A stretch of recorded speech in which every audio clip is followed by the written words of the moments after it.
présentation.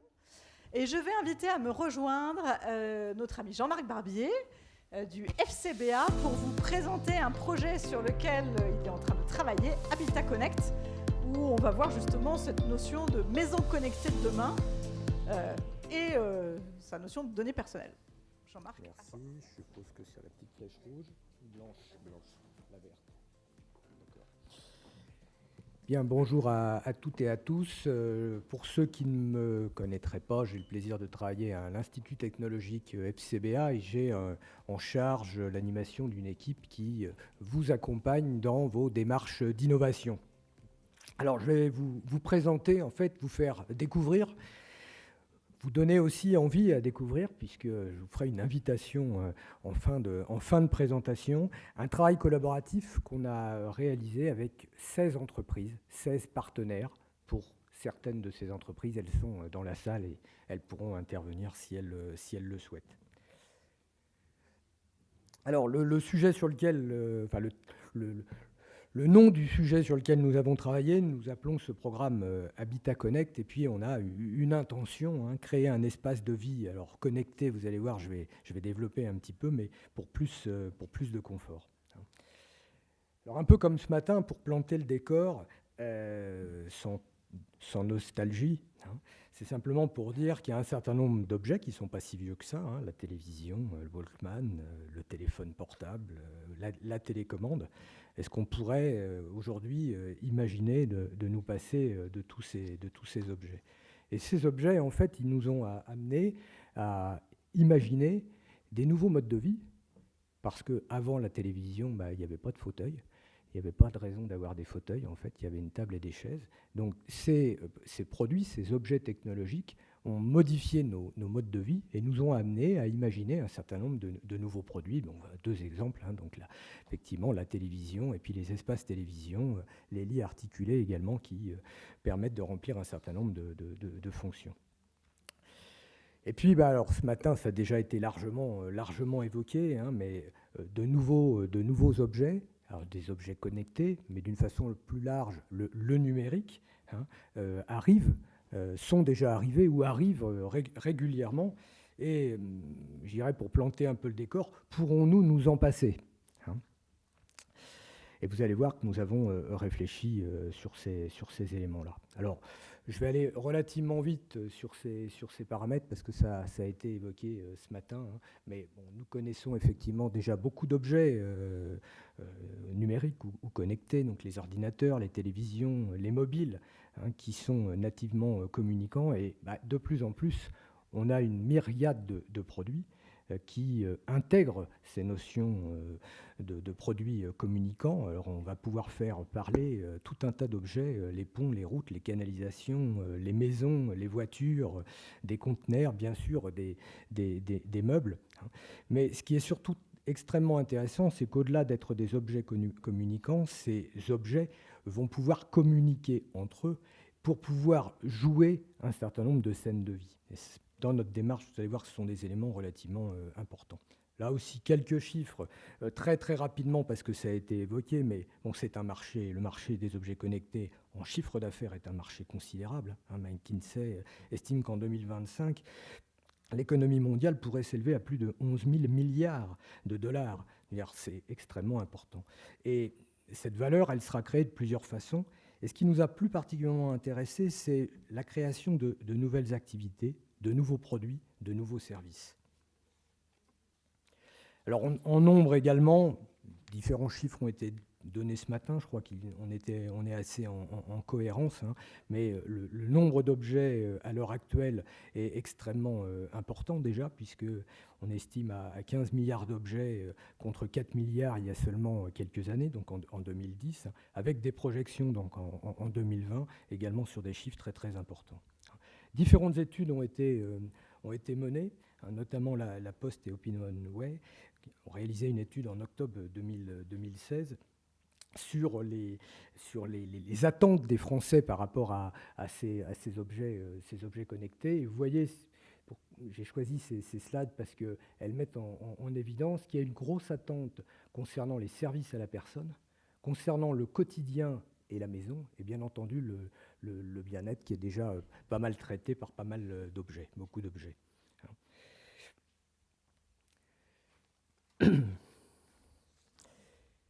Alors, par rapport aux consommateurs, notamment français, hein, il y a effectivement une perception un peu paradoxale des objets connectés.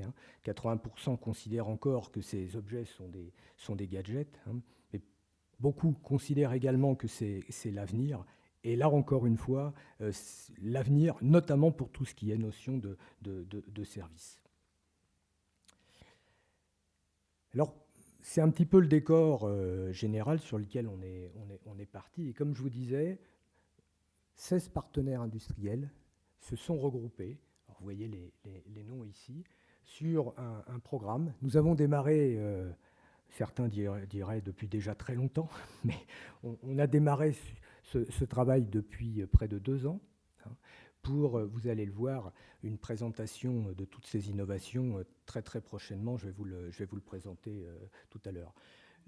Toutes ces entreprises étaient complémentaires. On mène souvent ce type de démarche, c'est-à-dire qu'on associe des partenaires, mais complémentaires, et donc peuvent non seulement aménager l'ensemble d'une maison en termes d'aménagement intérieur, mais vous voyez également des noms supplémentaires qui ne touchent pas que le meuble, hein, comme l'éclairage, comme bien entendu la maison, hein, puisque l'entreprise Burger fabrique des maisons sur terre-bois, mais également les revêtements de sol, la domotique, avec des entreprises comme Somfy. Alors on s'est posé en fait une question qui était de dire comment les objets connectés et services numériques, on achète de plus en plus sur Internet, on réserve en ligne, on surveille à distance, vont modifier nos modes de vie.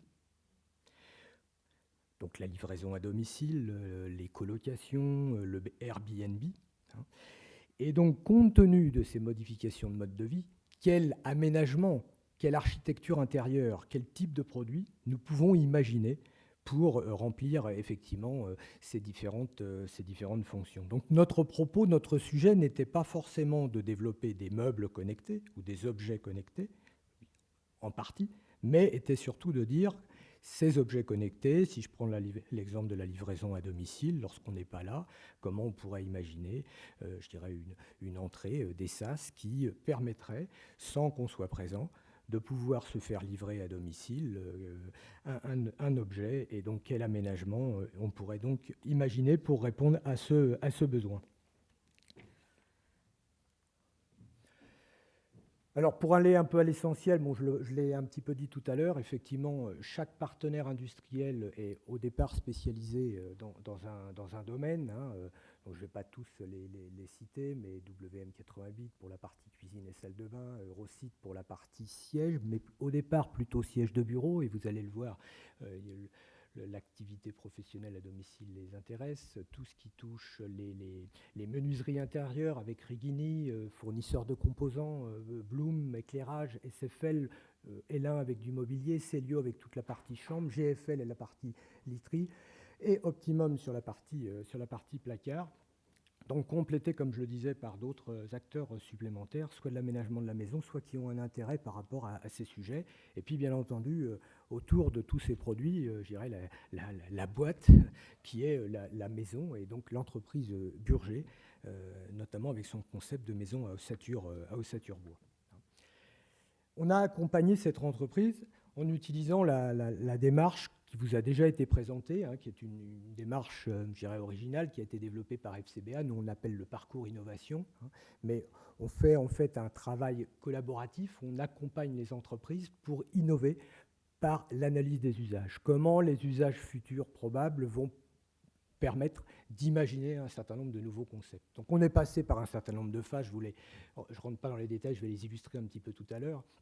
Puisque notre élément de départ, c'est effectivement comprendre, décrypter les modes de vie actuels ou futurs des gens. Donc on a une première phase avec des méthodes pour constituer des communautés d'utilisateurs et les interroger.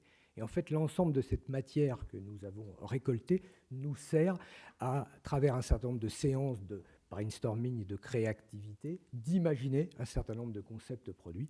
Et ensuite, ces concepts produits sélectionnés, puisque vous verrez, il y en a eu beaucoup, nous permettent on a un développement très technique, on cherche un certain nombre de solutions, on prototype ensuite les produits. Ces prototypes, on les évalue avec la communauté d'utilisateurs qu'on avait consulté tout au départ. Et puis, je vais vous expliquer comment on va présenter l'ensemble de ce concept. Alors, quelques données. Nous constituons, comme je vous le disais, une communauté d'utilisateurs. Alors, on le voit en haut à droite. Au départ, ce sont des utilisateurs virtuels, quelque part. On imagine des individus, on imagine des familles sans enfants, avec enfants, avec des personnes âgées ou autres. Puis nous validons avec le groupe si cette communauté d'utilisateurs virtuels est une communauté qui correspond bien à la cible envisagée. Et ensuite, une fois qu'on s'est mis d'accord, on va chercher effectivement des vrais individus pour pouvoir les consulter. Donc on a constitué notre communauté d'utilisateurs, on avait identifié 19 cibles intéressantes, et nous avons donc ensuite questionné, interrogé cette communauté d'utilisateurs par différentes méthodologies, puisqu'on va faire des entretiens domiciliaires, on va utiliser le web à travers des réseaux sociaux, on va impliquer des utilisateurs pour qu'ils s'auto-observent entre eux, je ne rentre pas dans les détails, et nous avions récolté 226 situations d'usage. Parmi ces 226 situations d'usage, on a, avec l'aide d'un sociologue et également d'un domoticien, travaillé sur ces situations pour ensuite identifier un certain nombre de problématiques importantes. Et vous voyez qu'on a extrait de ces 226 situations 9 thématiques sur lesquelles nous avons travaillé.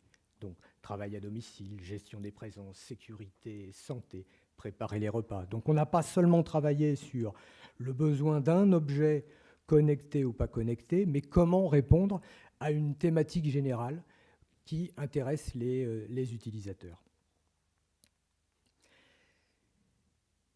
Et sur cette base, sur ces 9 thématiques, sur ces 9 problématiques, nous avons, à travers différentes séances de créativité, notamment une qu'on avait organisée au CEA à Grenoble, pour avoir également un certain nombre d'avis supplémentaires, nous avons imaginé des concepts. Donc le concept, ce n'est pas au départ une solution technique. Vous allez trouver quelques exemples après.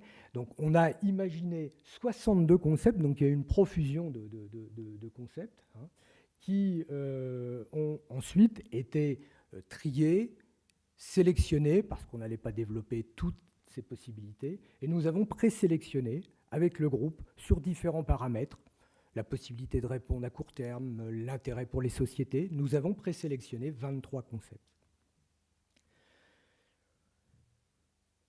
Alors vous trouvez là sur ce diagramme le nombre de concepts qui correspondaient à chacune des thématiques que nous avions imaginées. Et à chaque fois, un concept pour nous aboutissait en fin de séance de créativité à des fiches où on expliquait le concept du produit et un certain nombre d'éléments liés à ce concept, cette fonctionnalité. Et bien entendu, sur ces 23 concepts, nous avons à la fin abouti à 16 concepts importants. Et nous avons constitué des groupes de travail. Alors, c'est une deuxième originalité, je dirais, de cette démarche, c'est-à-dire que ce n'est pas forcément un concept, une entreprise, c'est en fait un concept qui va être traité par plusieurs entreprises. Alors, il y a des noms de code sur ces concepts, par exemple le concept Shiva, par exemple le concept Night and Walk, bon. Morphea, voilà. Donc chaque concept a été pris en charge par plusieurs entreprises et bien entendu correspondait à l'aménagement de certaines pièces de la maison. Nous avons prototypé un certain nombre de produits et ces prototypes, nous les avons mis en pâture en quelque sorte auprès de la communauté d'utilisateurs que nous avions utilisé dès le départ pour leur demander leur avis. Alors certains concepts étaient encore très maquettés, d'autres étaient déjà un petit peu plus avancés. Bien entendu, pour que ces produits puissent répondre à ces fonctionnalités identifiées dès le départ, nous avons imaginé de pouvoir les piloter, soit en local, soit à distance. Et nous sommes encore en train de développer une application qui permettra de piloter en local ou à distance les différentes fonctionnalités des produits, mais bien entendu dans cette notion de scène de vie, puisque les concepts, c'est souvent un enchaînement d'actions, donc une scène de vie.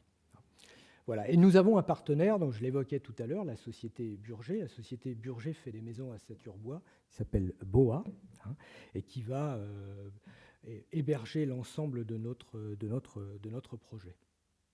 Alors, je vous disais tout au départ, vous faire découvrir et vous inviter à découvrir, puisque nous sommes donc très très avancés. Nous travaillons maintenant sur la finalisation de ce programme, qui sera présenté le 4 octobre, dans les locaux de FCBA, et nous présenterons une maison complète, donc une partie de la structure, bien entendu, on ne va pas complètement faire la maison, mais en fait l'ensemble de la maison et la structure de la maison sera symbolisée, avec tous les produits à l'intérieur qui seront prototypés et complètement fonctionnels.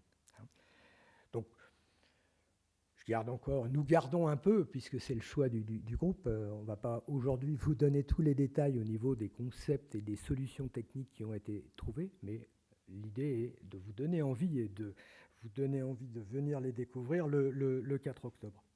Voilà, alors, il y aura bien entendu un démonstrateur, donc ce sera une maison, ce sera un F3 complètement équipé. Toutes les scènes de vie que nous avons imaginées pourront être présentées et seront fonctionnelles. Bien entendu, toute la démarche qui a été utilisée par le groupe. Et ce démonstrateur restera installé 6 mois chez nous. Ce qui fait que vous pourrez le découvrir au fur et à mesure. Et les partenaires de l'opération pourront continuer à inviter des clients, la presse, pour pouvoir le présenter. Voilà. 2 slides pour terminer. Bon, on a une agence qui va nous accompagner, qui est l'agence Neostory. Alors on a aussi comme intention, au-delà de ce premier programme qui va utiliser un certain nombre, on va dire, d'outils numériques pour être simple, notamment une passerelle qui permettra de piloter en local ou à distance, mais on a aussi pour ambition de faire en sorte que cette passerelle, cet outil, à terme, puisse être la porte d'entrée à tout un tas d'autres produits que vous auriez opportunité à développer. Voilà. Et donc, je passe rapidement sur ces éléments puisque j'en ai pas le temps. Simplement un petit message de communication. Après Habitat Senior sur lequel nous avions travaillé, Habitat Connect que nous allons présenter au mois d'octobre, nous avons un projet et nous avons un certain nombre de sollicitations de la part d'industriels ou dans certains cas même de distributeurs pour travailler sur d'autres thématiques. Donc sachez, et c'est un peu un appel à candidature si vous êtes intéressés, nous travaillons sur différents thèmes, notamment ceux qui sont présentés ici, donc les EHPAD nouvelle génération, tout ce qui touche, compte tenu des modifications des modes d'enseignement, les aménagements liés au scolaire, l'hôtellerie du futur, et puis les espaces tiers-lieux, et probablement plein d'autres idées qui viendront à terme. J'ai dépassé un petit peu. Non, voilà. Merci de votre attention. Merci Jean-Marc.